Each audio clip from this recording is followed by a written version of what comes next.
तो मोदी 3.0 के पहले आम बजट को लेकर के तमाम प्रतिक्रियाएं आ रही हैं। जहां विपक्ष इस बजट से नाखुश है, तो वहीं केंद्रीय मंत्री गजेंद्र सिंह शेखावत ने इस बजट को लोगों के कल्याण और गरीब मजदूर, महिलाओं और युवाओं को साथ लेकर के चलने वाला बजट बताया है। इसको लेकर न्यूज इंडिया संवाददाता पीयूष शुक्ला ने केंद्रीय मंत्री गजेंद्र सिंह शेखावत से बातचीत की। आपको सुनवाते हैं।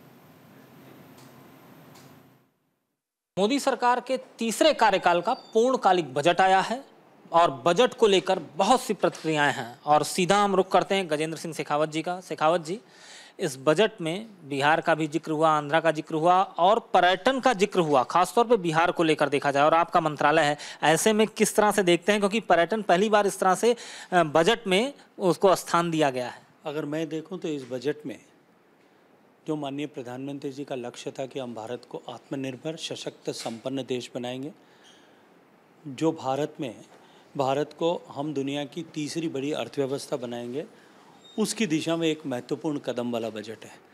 बजट में लिखी हुई हर पंक्ति, हर एक शब्द जो है वो इसको समर्पित है। और साथ ही साथ जिस मार्ग पर चल कर के हम इस लक्ष्य को प्राप्त कर सकते हैं, 2014 से वो मार्ग स्पष्ट है कि गांव, गरीब, पीड़ित, शोषित, वंचित, दलित, इन सब के जीवन में परिवर्तन ला करके इसे हासिल किया जा सकता है। इस मार्ग पर हमको चलाने वाला बजट है। अगर इस बजट की मैं बात करूं तो ये रोजगार को, कौशल प्रभाव जो है उन्नयन को, एमएसएमई सेक्टर को और मिडिल क्लास को, इन चार को सपोर्ट करने वाला बजट है। इस बजट की अगर मैं बात करूं तो माननीय प्रधानमंत्री जी ने जो 4 जातियों की बात की, एक गरीब, एक अन्नदाता किसान, युवा और नारी, जो ज्ञान, जो 4 शब्द जो है अक्षरों के साथ में उसको उन्होंने परिभाषित किया, उन सबके जीवन में परिवर्तन लाने वाला बजट है।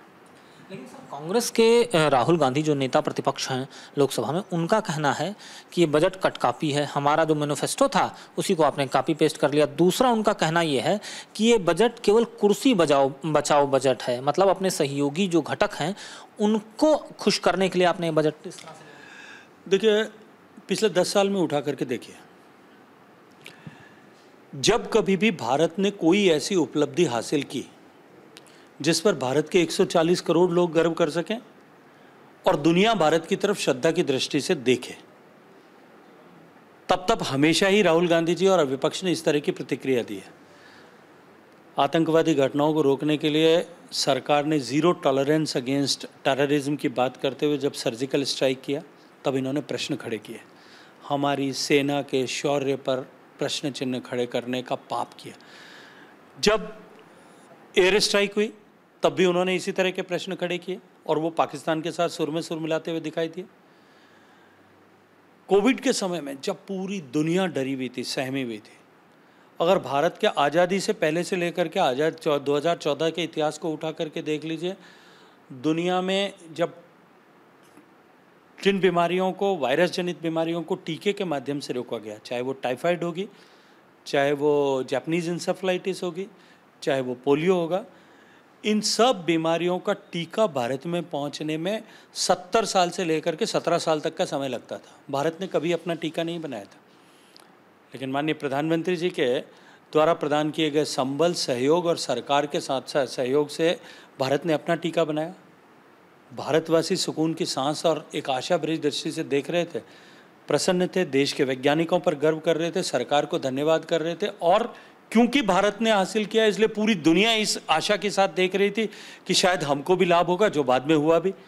तब इन्होंने क्या कहा था कि ये तो बीजेपी का टीका है, ये तो आरएसएस का टीका है, और बाद में छुप करके अंधेरे में जाकर के कांग्रेस के नेता टीका लगाते हुए देखे गए होंगे। जब कब भारत ने ओलंपिक में अच्छा प्रदर्शन किया, तब इनकी क्या टिप्पणियां थी। तो जब कभी भी भारत ने ऐसी गौरवपूर्ण उपलब्धि हासिल की, और तब हमेशा ही उन्होंने इस तरह की प्रतिक्रियाएं की है।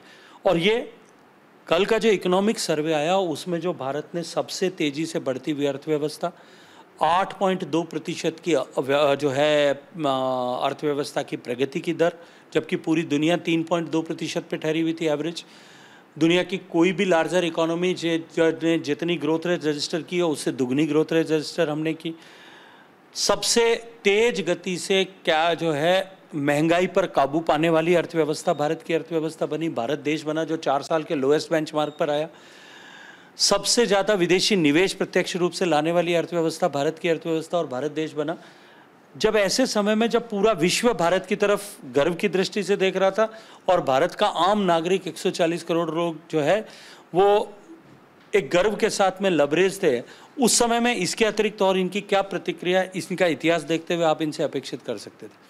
और आप कहते हो कि वो कहते हैं कॉपी पेस्ट उनके घोषणा पत्र से किया, इसके लिए धन्यवाद देना बनता है या इसके विरोध करना बनता है? सर, आप पर्यटन मंत्री हैं और विश्व धरोहर का 46वां सम्मेलन दिल्ली में हो रहा है और आज बजट में भी उन्हीं धरोहरों को लेकर बात की गई है, चाहे नालंदा हो, राजगीर हो, बोधगया हो। ऐसे में कितना महत्वपूर्ण हो जाता है सर?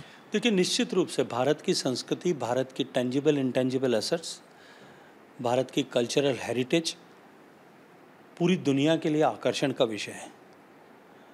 ऐसे में भारत के टूरिज़्म के ड्राइव करने का एक बड़ा फैक्टर ये सब बन सकते हैं और मैं अभिनंदन करूंगा माननीय वित्त मंत्री जी का और माननीय प्रधानमंत्री जी का कि उन्होंने इस दिशा में एक ठोस घोषणाएं जो है इस बजट के माध्यम से की है। धन्यवाद। हमारे साथ बातचीत कर रहे थे केंद्रीय मंत्री गजेंद्र सिंह शेखावत। न्यूज़ इंडिया के लिए कैमरामैन आकाश के साथ अजय पीयूष शुक्ला, नई दिल्ली।